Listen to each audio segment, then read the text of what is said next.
Chers amis, aujourd'hui fête des rameaux, je voudrais vous raconter une petite histoire de France qui va éclairer, illustrer cette liturgie, ce mystère des rameaux de notre Seigneur qui rentre triomphalement comme ça dans la ville de Jérusalem. Et dont on dit que l'évêque de Jérusalem, je ne sais pas si ça, je pense que c'est fini maintenant, mais autrefois, montait sur un âne en souvenir de notre Seigneur et le peuple venait acclamer Hosanna à l'endroit même où notre Seigneur était rentré comme ça dans cette ville.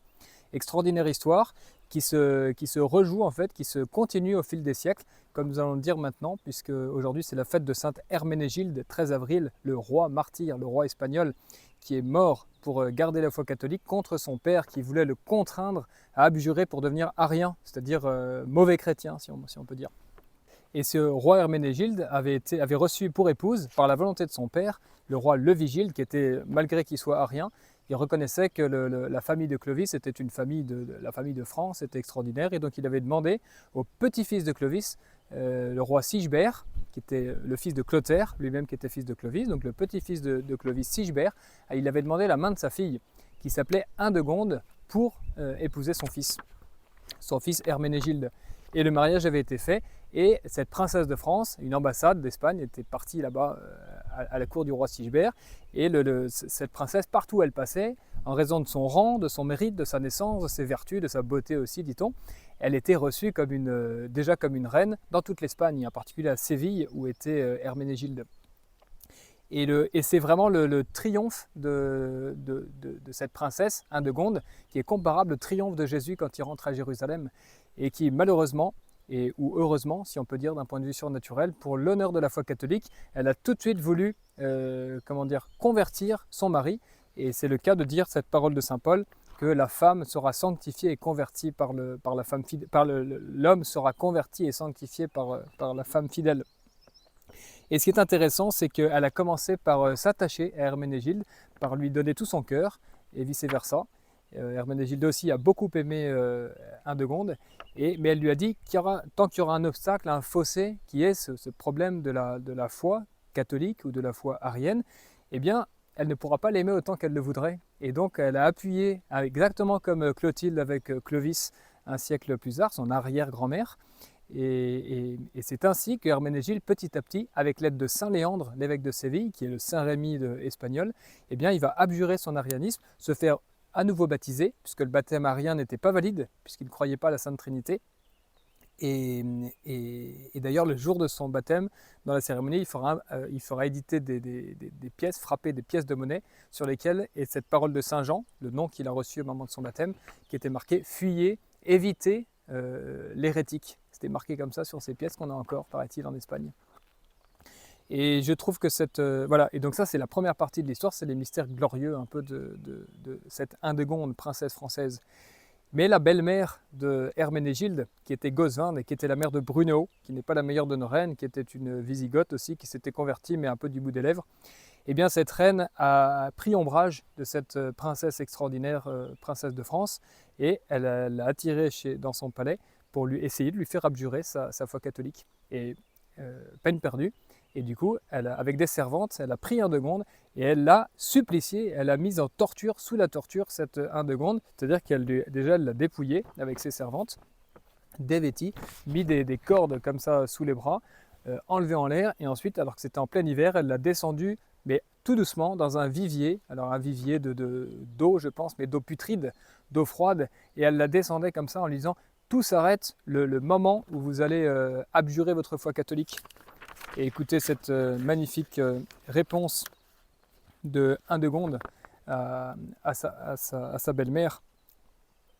La sainte princesse, qui n'appréhendait point tant la mort que la nudité de son corps, répondit constamment « Je suis catholique, et je veux mourir catholique. Ôtez-moi la vie sur cette confession. Ni l'eau, ni le feu n'auront jamais assez de force sur moi pour m'amener à me dédire. » Et c'est ainsi qu'on a vu une princesse de France, comme ça, qui est au rang des martyrs. Alors elle n'est pas morte à ce moment-là, elle a repris ses habits, elle est revenue à la cour auprès de son mari Herménégilde, et elle n'a rien dit, elle a voulu dissimuler le plus possible cette affreuse souffrance pour éviter la guerre qui menaçait, et qui est advenue en plus finalement, entre Herménégilde et son père qui était resté arien. Et après plusieurs péripéties, le père et le fils vont se réconcilier, Et quand le fils, Herménégilde, va retourner à la cour de son père, il prendra bien soin, parce que des conseillers lui avaient dit qu'il y a toujours la belle-mère là, qui attend le moindre prétexte pour venir prendre Indegonde et puis la tuer. Donc il l'enverra à Constantinople et puis en Afrique, en lieu sûr, en attendant de pouvoir vraiment éclairer son père sur ce qu'il a fait, sur ce que son épouse, la reine-mère, avait fait contre une princesse de France.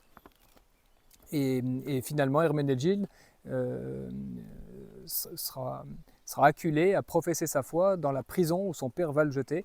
Mais c'est ainsi, en fait, c'est par cette histoire, par cette foi de Herménégilde qui lui est venue de Indegonde, que l'Espagne va devenir catholique, parce qu'il avait un frère, cet Herménégilde, qui s'appelait Récarède. Et si Herménégilde est mort martyr dans sa prison, fidèle à la foi, eh bien, ce sera le déclenchement, le déclic pour son frère, pour retrouver cette foi catholique de leurs aïeux, qu'ils avaient oublié depuis quelques siècles. Et ainsi, on peut dire que la France, le royaume de France, le royaume des Lys, comme une tache d'huile, a ainsi entraîné toute l'Europe à professer une même foi catholique. Et c'est pour ça que la chrétienté, depuis cette époque du VIe siècle jusqu'à Louis XVI, est si belle, malgré quelques guerres qui ne sont effectivement, mais quand même il y avait une unité dans cette chrétienté. Et c'est de cela qu'aujourd'hui, je crois, notre Seigneur, comme un germe, comme une première toute petite histoire, l'entrée de Jésus à Jérusalem, porte toute cette histoire, cette entrée de Indegonde dans le sein de l'Espagne, si on peut dire, avec elle, avec la foi catholique.